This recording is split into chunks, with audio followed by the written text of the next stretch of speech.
Hi kids. Hello grade 5 and 6. Last time we talked about volume of space figure. Pinag-usapan at inalam natin kung ano yung mga space figure. Now, uh, last time din, lesson natin, sabi natin, kinuha natin yung mga volume ng mga ilang solid figure. So yung sabi natin, the volume is the quantity of space occupied by a 3D object measured in cubic units. So kinuha natin yung cube. Ang formula natin sa volume ng cube ay S cube. Pag sinabing S cube, you multiply 3 times or you multiply the number 3 times by itself. So hindi siya S times 3 ha, hindi siya yung number times 3, kundi S times S times S. Okay. Sa rectangular prism naman, ang ating volume formula ay length times width times height. Sa triangular prism naman, ang ating volume formula ay base times height times length divided by 2. Ngayon, yung last natin ay dun sa square pyramid. Yung square pyramid natin ay may volume formula na length times width times height divided by 3. So, madali lang. O yan, nakabisaduhin nyo yung mga formula na yan. Now, as we continue sa ating uh, volume, yan, getting the volume of space figure, ituloy natin. So, paano naman pag triangular prism or triangular pyramid rather? Okay, ang formula niya ay 1/3 times base times height divided by 3. Or pwede natin sabihin, kasi 1/3 naman yan, pwede natin sabihin na base times height divided by 3. Bakit inalis ko na yung 1/3? Kasi di ba, ay yung 1. Kasi the 1, if you multiply to the result of base times height, the answer is the number itself. So, that is identity property of multiplication. So, tinanggal ko na yung 1. So, para madali. Okay, so paano ang gagawin natin? Let's say we have the base of 4 centimeter. And we height, meron tayong 7 centimeter. Okay, so gagamitin lang natin yung formula, yung 1/3 times base times height, or pwede na tong base times height divided by 3. So what is our base? That is 4 centimeter times 7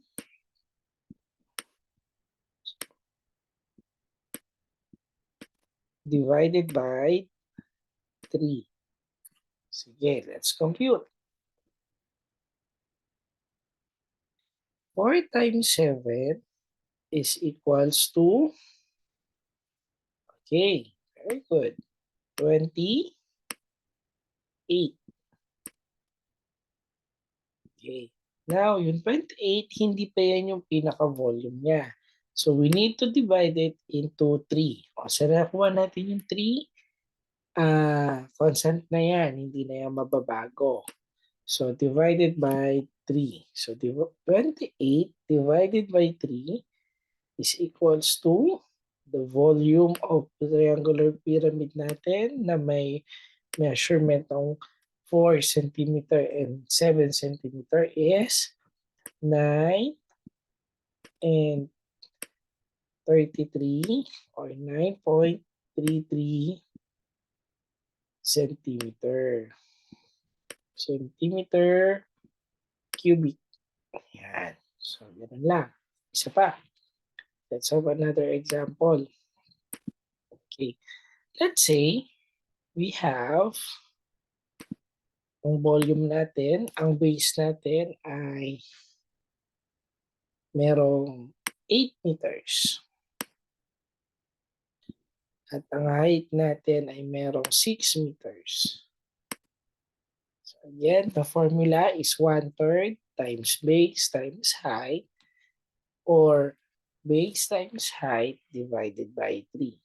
So, ang base natin ay 8 meters times 6 meters. Walang equal sign. Volume. Yan. Divided by 3. So, 8 times 6 is equals to, volume is equals to 8 times 6, that is 48. Very good. 48. Divided by 3. Ayan. So 48 divided by 3 is equals to, okay, that is 16. So dahil cubic measurement tayo, the volume is 16 meter cube. Ayan. So madali lang. Diba? So tandaan niyo yan, ha? Triangular pyramid, ang formula ay base times height divided by 3, or 1/3 times base times height. Okay. Next, let's proceed for the another space figure. Okay.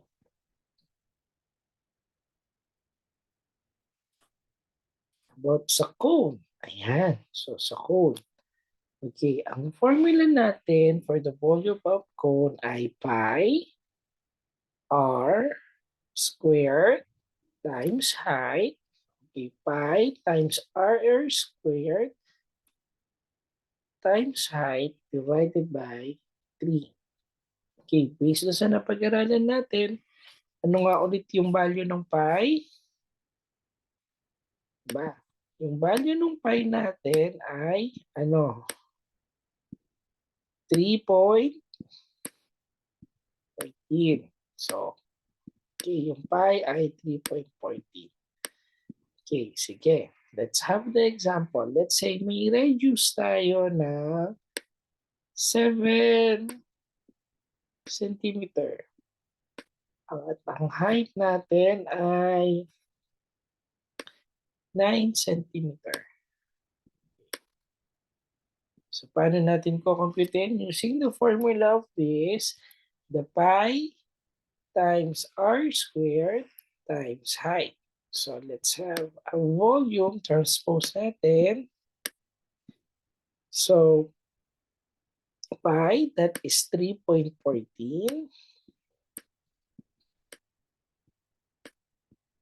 times radius. Ano yung radius natin? That is 7 centimeter. That is 7, sabi, pi r squared. So, radius squared. So, 7 siya. Kaya magiging 7 squared times, ano yung height natin? That is 9 centimeter divided by over 3. So, let's compute. Unahin natin yung 7 squared. So, 3.14 times, so 7 squared, that is 7 times 7, that is 49.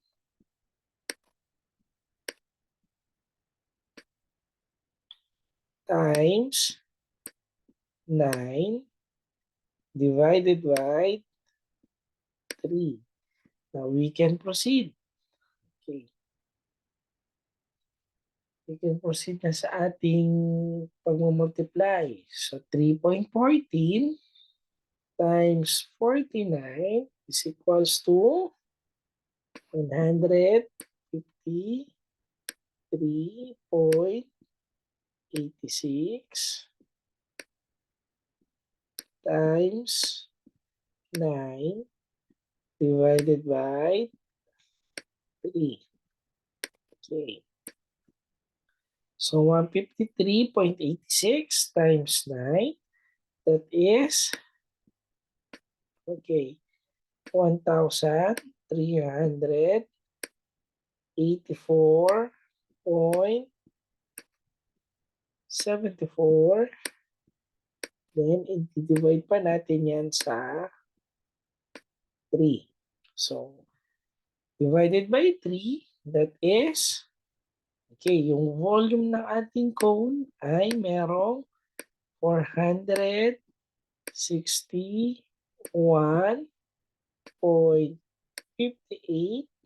Ano yung measurement natin? Metric measurement natin, centimeter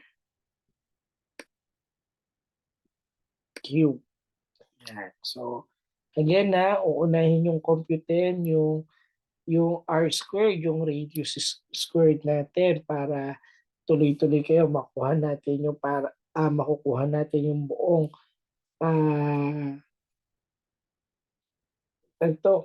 yung buong radius natin. Ayan, kaya naka r squared yan. Yung diameter natin rather para madali nating makuha yung volume. Okay, isa pa. Okay. Let's say we have 2 meters at saka yung height natin ay 4 meters. Okay, again, ang volume formula ng cone ay pi times r squared. Yung r ay meaning ay radius. Multiply mo lang yung sa sarili niya times height divided by 3. So, ito yung given natin mga numbers. Yung radius ay 2 meters at ang height ay 4 meters. So, volume is equals to, ano ulit yung value ng pi? That is 3.14. Okay. 3.14 times. Okay. Ano yung radius natin? 2 meters. 2. Anong gagawin? Lalagyan natin ng squared. Kasi ang formula ay r squared times height. Ano yung height natin? That is 4 meters divided by 3. So let's compute for 2 squared. So 3 squared, that is 4. So 3.14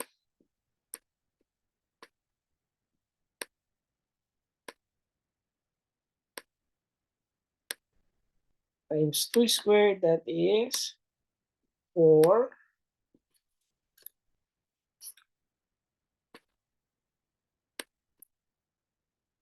times 4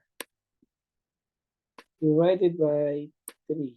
So 4 times 4 or 3.14 times 4, that is 12.56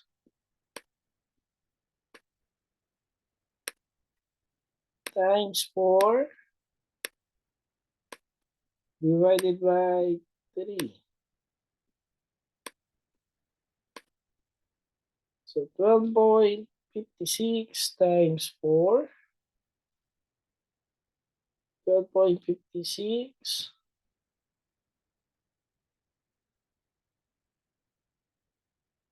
times 4, that is 50.24.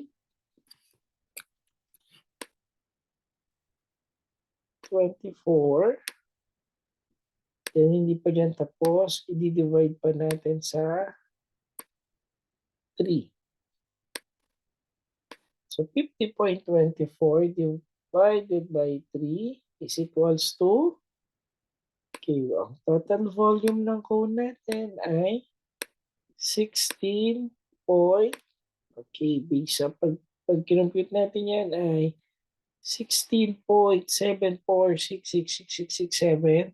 So we will round off to the nearest hundredths. So ang katabi ng 74 ay 6, that is 70. Na-round up na natin sa 75. Okay. So, ano yung meter, ano ang metric measurement natin? That is meter. Dahil cube ang hinahanap natin, meter, volume ang hinahanap natin, that is cube. Okay. So, yan yung ating sa code. Okay. Now, next tayo na space figure, cylinder. Okay, ito madali. Sa cylinder, ang volume formula natin ay pi times radius square times height. Okay, puro multiply lang to. Okay, again, ang pi natin ay 3.14. So, example. Let's say we have the height ng 2 meters. And we have the radius na 3 meters. Okay. Sample lang naman yan. So, ang pi natin, tatranspose lang natin, volume equals pi. Ano ang value ng pi? That is 3.14. 3.14 times what is r? Yung radius, that is 3 meters. So, dahil squared, lalagyan natin ito sa taas. Okay, times, ano ang height natin? That is 2. Okay, so let's compute now. Unahin natin yung may squared, Okay, so 3.14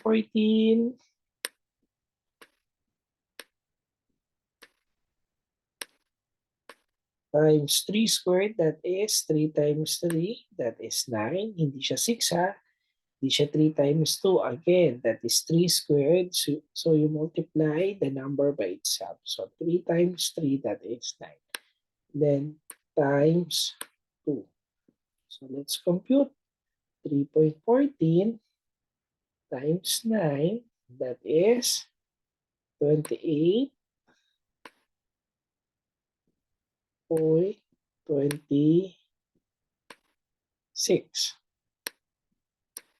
Okay. Times 2,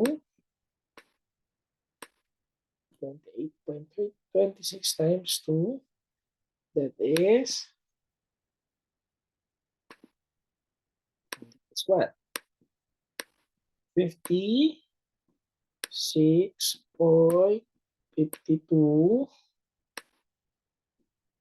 meter cube. So, madali lang siya. Okay, so pwede nyo namang balik-balikan itong video na to para makuha nyo yung pag-compute. Okay, next. The last, I think this is the last space figure we have, the sphere. Okay, so ito, medyo mababang computan to. So ang volume formula natin for sphere ay 4 times pi times radius cube divided by 3. Okay. So ulitin ko. Ang volume formula ay 4 times pi times r cube. Okay, sige. Let's say may radius yung sphere natin na 3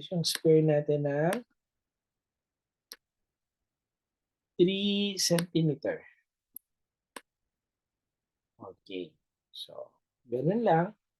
Volume is equals to 4 times pi. What is yung pi natin? That is 3.14.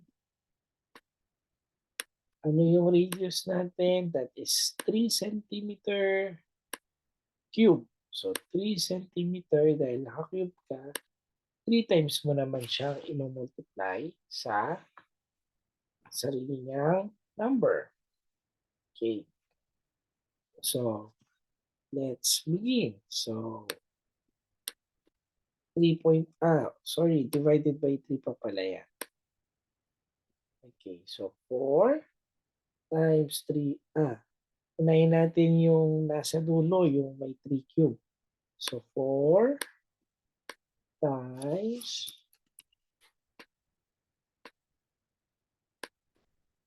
3.14. What is 3 cube? So, 3 times 3 is 9 times 3, that is 27. Divided by 3. So, compute natin. Okay. 4 times 3.14, that is 12.56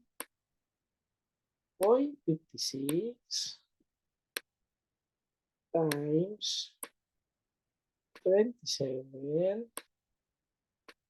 divided by 3.